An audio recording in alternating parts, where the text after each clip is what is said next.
Hello and welcome to the iconic Polyraptor combo for Dinosaurs. This was the most voted, tied actually with Rakdos Menace Dinos. That'll be coming up in a later episode. Now, get ready for some flings and fall in love with these guys all over again. This was a sort of a meme combo during its time in Standard, but there's been quite a few nice additions to it that really help power out the combo. Terror of the Peaks especially is nice for an alternate win condition if you don't use Fling. Flame Sweep keeps some of the aggro down, and combined with an activation or two of Forerunner could sweep the board pretty nicely. Ripjaw Raptor is just fantastic with all this damage. You should be drawing quite a few cards most games. If you get a couple Ripjaws out, you're laughing. You should be filling up your hand most turns, I would say. If you enjoy this episode, please leave a like and comment. I'm always open for suggestions, what to feature, what you'd like to see. There's so many ways you can play dinos. Lots of fun to be had. Different colors, many variations. And deck list, as always, will be in the comments. Little tidbits of information as well. But let's bite into the list. Now, Polyraptor is the main iconic way to win. It's not the only way, so if we don't get it, if it gets answered, that's all right. Terror of the Peaks could get quite a bit of damage. Ripjaw Raptor is going to keep the game pretty consistent, a great blocker. Forerunner of the Empire can search for Polyraptor or Ripjaw, or Marauding Raptor even, so that's pretty nice.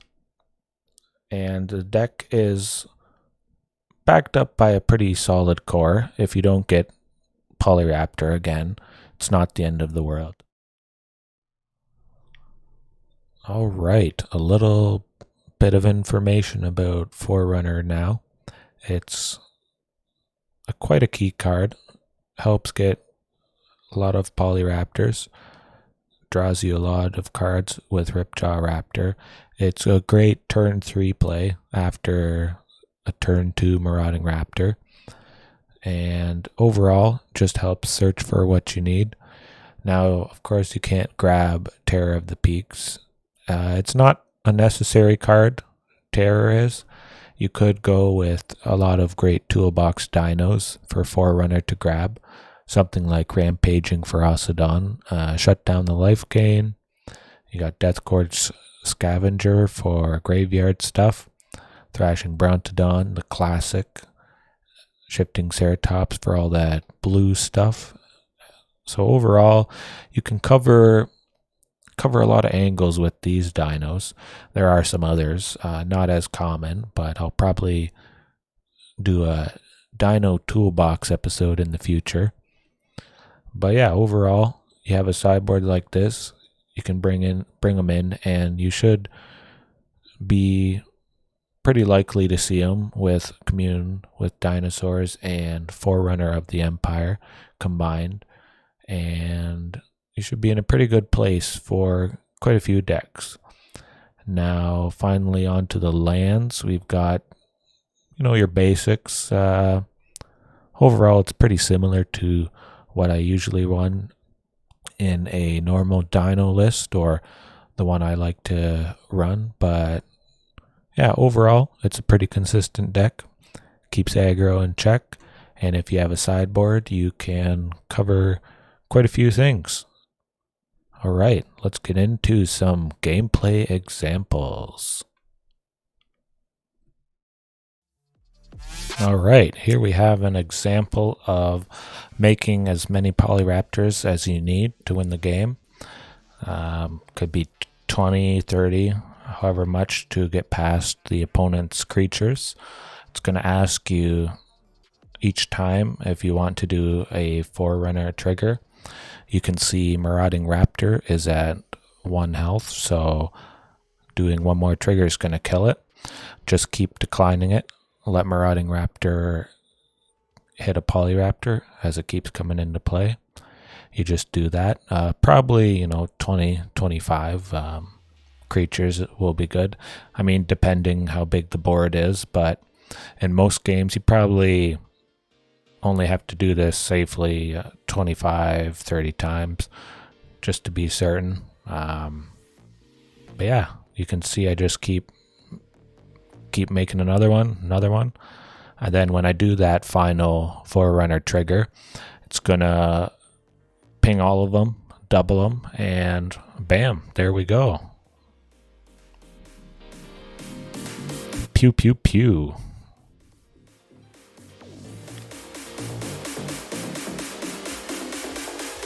Just a great example of making as many as you need. This person is in trouble.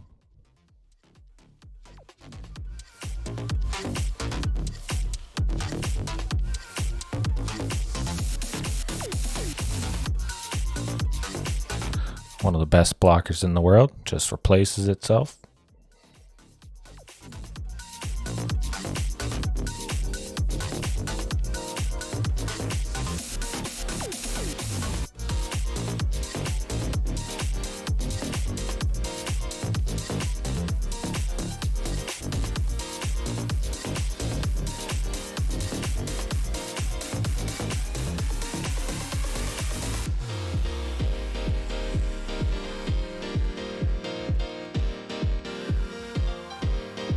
And there we go.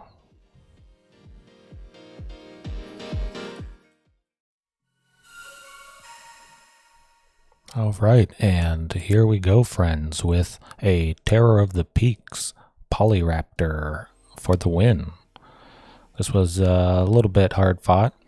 That's the third Sorin Imperious Bloodlord, so that was a little backbreaking, but I'm sure they don't expect us to pull out the win this way. Bingo bango. Pew pew.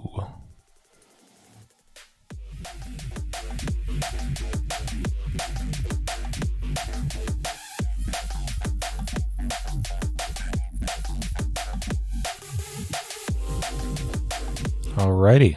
Fantastic stuff.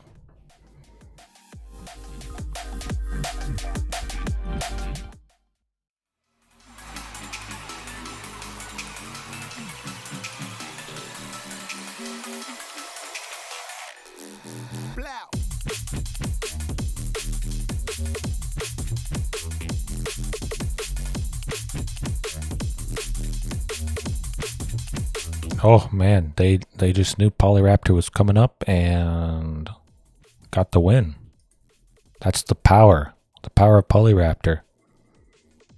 They just know it's coming and they quit, concede. That's how good it is. All right, and that will bring us to the end of this episode. I'll definitely do some more Polyraptor Fling or Polyraptor based videos. It's a ton of fun for sure when it works. You don't get it every game, but Polyraptor is definitely a serious threat to contend with. Hard to deal with for sure in a lot of cases. But I'll leave you with a different variation. Again, link in the comments to the deck list. It is Rainbow Raptor. Yes. Now, right now it's just Naya colors. You got Kinjali's collar for white, but it's got Ancient Ziggurat. Mainly everything is creatures, so Ancient Ziggurat does help quite a bit. Bigger goal for this deck is to really get a lot more cost reduction, power out that Polyraptor a little more quicker, and you got Regisaur Alpha to possibly get that game-winning swing with all your Polyraptors during the same turn. But then the sideboard, like I mentioned, has a lot of those toolbox dinos. Nezahal is pretty good, goes with the rainbow theme, and yeah, it's just nice being able to use a few more of the elder dinosaurs. I don't really want to use Tetzimok, but it's good having all these cool dinos for sure. You got Snapdax, he's fantastic. Aluna, Vadrock. Now, I probably wouldn't do Vadrock in this deck because the only non-creature spell is Commune with Dinosaurs. But I could see Aluna and or Snapdax doing pretty good. Now, one thing to keep in mind, the mutate cost does get reduced by Marauding Raptor, Otepec Huntmaster. So you could pay possibly 3 for Aluna or just 3 for Snapdax for the mutate cost, which is pretty decent. And yeah, it's just fantastic being able to play with them. The animations, I must say, are fantastic for Snapdax if you haven't used him already. But overall, this is a nice variation. I think I like it a little bit better than the Polyraptor Fling combo, just because I can add a whole bunch of different dinos in here, and it seems quite consistent, especially with Vizier of the Menagerie, since basically everything is a creature, especially the toolbox dinos if you need to bring them in for specific matchups. So yeah, I think this is probably what I'll stick with, this Rainbow Raptor variation, but either one is a ton of fun, and we got some good plays off like you saw.